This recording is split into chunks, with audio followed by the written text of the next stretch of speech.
Assalamualaikum warahmatullahi wabarakatuh. Halo teman-teman semua. Pada kesempatan kali ini, kami akan menjelaskan tentang single rate method dan dual rate method pada pengalokasian biaya satu departemen ke departemen lainnya. Kami, kelompok 8, beranggotakan Lydia Saraswati Dewi, Febri Intan Sadewi, dan saya, Diki Mandro Aji. Pertama, saya akan menjelaskan tentang single rate method. Metode alokasi biaya single rate itu mengalokasikan biaya yang ada di tiap kelompok biaya ke objek biaya menggunakan ukuran per unit, sehingga sama berdasarkan alokasi biaya tunggal. Intinya, menggunakan satu tarif tunggal untuk mengalokasikan biaya, sehingga tidak ada perbedaan yang dibuat antara biaya tetap dan biaya variabel pada setiap kelompok biayanya. Selanjutnya, dual rate method. Metode alokasi biaya dual rate ini membagi biaya dan setiap kelompok biaya ke dalam dua kelompok, yakni kelompok biaya variabel dan kelompok biaya tetap. Sehingga ada dua tarif yang berlaku dalam dual rate method, yaitu tarif biaya variabel dan tarif biaya tetap. Pada biaya variabel, tarif variabel tergantung pada biaya yang berubah ketika penggerak biaya berubah. Sedangkan pada biaya tetap menggunakan tarif tetap, sehingga tidak mengikuti perubahan penggerak biaya. Biaya tetap ini juga dapat dianggap sebagai biaya kapasitas. Perbedaan single rate dan dual rate method itu tentang bagaimana cara pengalokasian biaya tetap. Pada single rate method, biaya tetap dialokasikan berdasarkan penggunaan aktual, sedangkan pada dual rate method, biaya tetap dialokasikan berdasarkan penggunaan yang dianggarkan.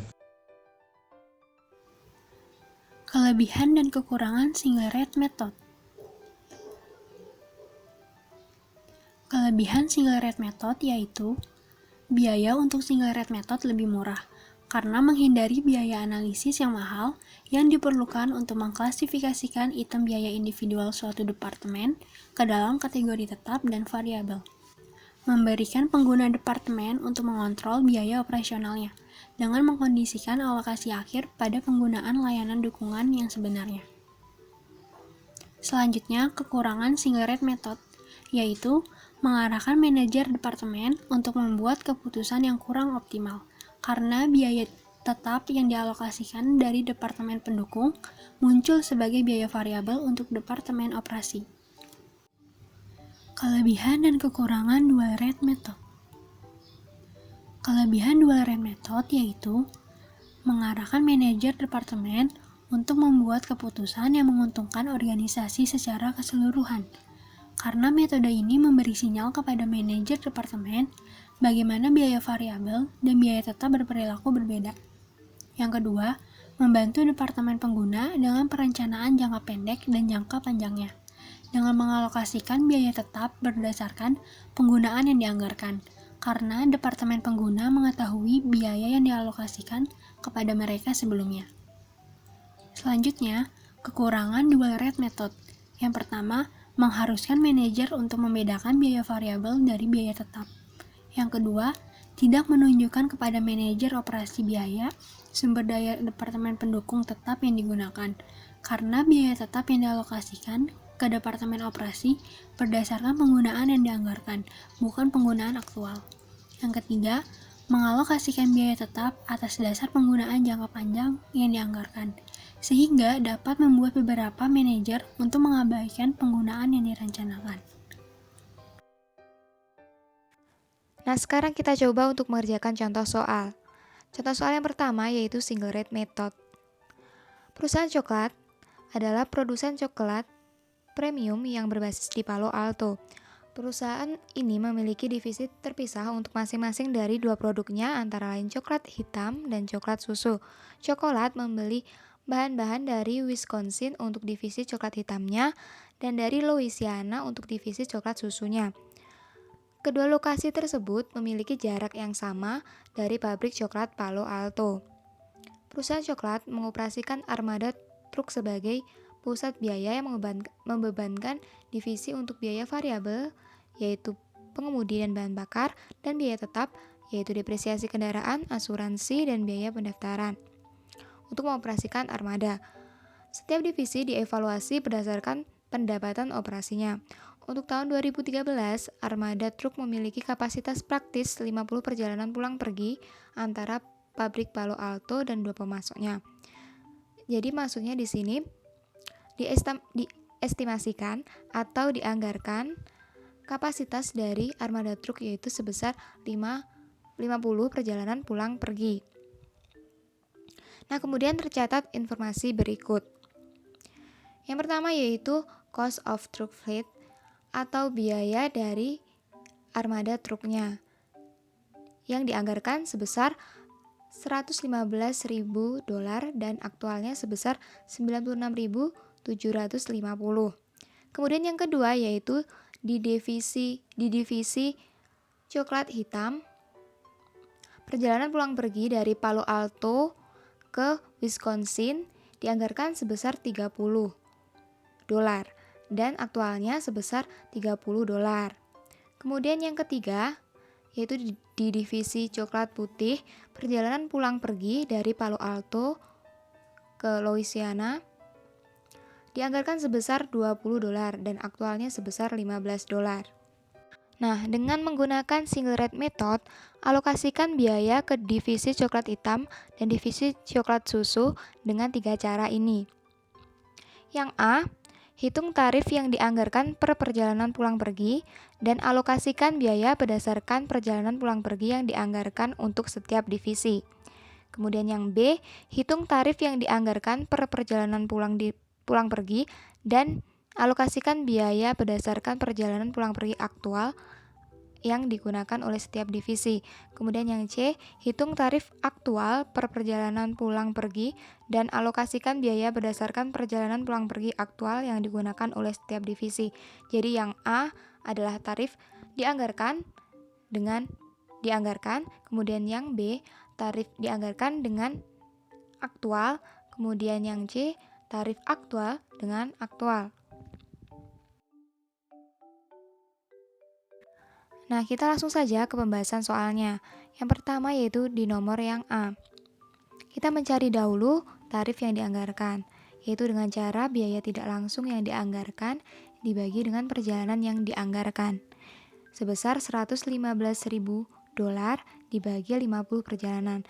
50 ini diperoleh dari tabel di soal, yaitu 30 ditambah 20. Yang merupakan perjalanan yang dianggarkan, sehingga diperoleh $2.300 per perjalanan pulang pergi. Kemudian untuk pengalokasian biayanya, biaya tidak langsung yang dialokasikan ke divisi coklat hitam, yaitu 2.300 tadi dikalikan dengan perjalanan pulang pergi yang dianggarkan di divisi coklat hitam, yaitu sebesar 30, sehingga diperoleh $69.000. Kemudian biaya tidak langsung yang dialokasikan ke divisi coklat susu, yaitu 2.300 dikalikan dengan perjalanan pulang pergi yang dianggarkan di divisi coklat susu tersebut sebesar 20, sehingga diperoleh $46.000. Selanjutnya di nomor yang B, yaitu telah diketahui bahwa tarif yang dianggarkan sebesar 2.300 per perjalanan pulang pergi. Kemudian untuk biaya yang tidak langsung yang dialokasikan ke divisi coklat hitam yaitu sebesar 2.300 dikalikan perjalanan pulang pergi aktual di divisi coklat hitam sebesar 30, sehingga diperoleh $69.000.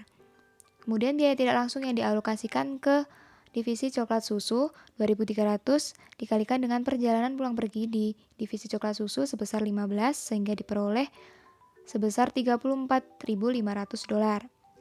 Kemudian yang C, kita mencari tarif aktual dahulu, yaitu diperoleh dari biaya tidak langsung aktual dibagi dengan perjalanan aktual, yaitu sebesar 96.750 dibagi 45 perjalanan. 45 ini juga diperoleh dari tabel di soal, yaitu 30 ditambah 15 yang merupakan perjalanan aktual, sehingga diperoleh $2.150 per perjalanan pulang pergi. Kemudian untuk pengalokasian biayanya, biaya tidak langsung yang dialokasikan ke divisi coklat hitam yaitu sebesar 2.150 dikalikan dengan perjalanan pulang pergi aktual di divisi coklat hitam sebesar 30, sehingga diperoleh $64.500. Kemudian biaya tidak langsung yang dialokasikan ke divisi coklat susu sebesar 2.150 dikalikan dengan perjalanan pulang pergi aktual di divisi coklat susu tersebut sebesar 15 sehingga diperoleh $32.250. Nah, dari 3 soal tersebut yaitu soal A, B, dan C yang merupakan 3 metode yang berbeda. Yang pertama itu metode ketika tarif yang dianggarkan dibanding dengan jumlah yang dianggarkan, yaitu di metode yang A. Pada metode ini dikenakan biaya masing-masing 69.000 dan 46.000 yang merupakan paling besar di antara dua metode yang lainnya. Pada metode ini jumlah yang dianggarkan telah diketahui di awal tahun dan menjadikannya acuan. Nah, sehingga apabila menggunakan metode ini, maka masing-masing divisi akan cenderung menggunakan armada truk secara berlebihan sehingga tidak efisien. Nah, kemudian untuk metode yang kedua yaitu yang B, ketika tarif yang dianggarkan dibandingkan dengan jumlah aktual.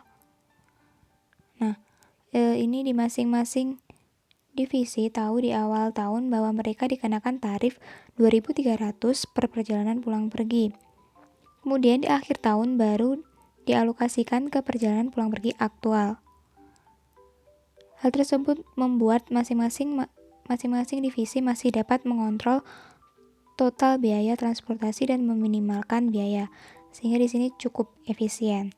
Kemudian untuk metode yang C, yaitu ketika tarif aktual dibandingkan dengan jumlah aktual, menjadikan kedua divisi tersebut harus menunggu hingga akhir tahun untuk mengetahui biaya transportasi mereka, sehingga dapat dikatakan kurang efisien. Dari ketiga metode tersebut, yang paling efisien yaitu di metode yang B, yang kemungkinan akan digunakan oleh perusahaan coklat tersebut. Berikut merupakan contoh soal menggunakan dual rate method. Ini merupakan lanjutan dari contoh soal sebelumnya ya. Pada soal tertulis, Chocolate Incorporation memutuskan untuk memeriksa pengaruh penggunaan metode tarif ganda untuk mengalokasikan biaya truk ke setiap perjalanan pulang pergi. Pada awal tahun 2013, biaya yang dianggarkan adalah sebagai berikut.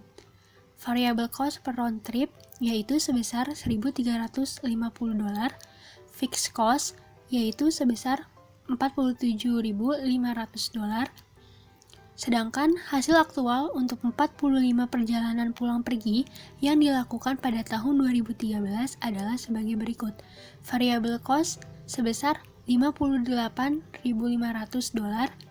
fixed cost sebesar $38.250,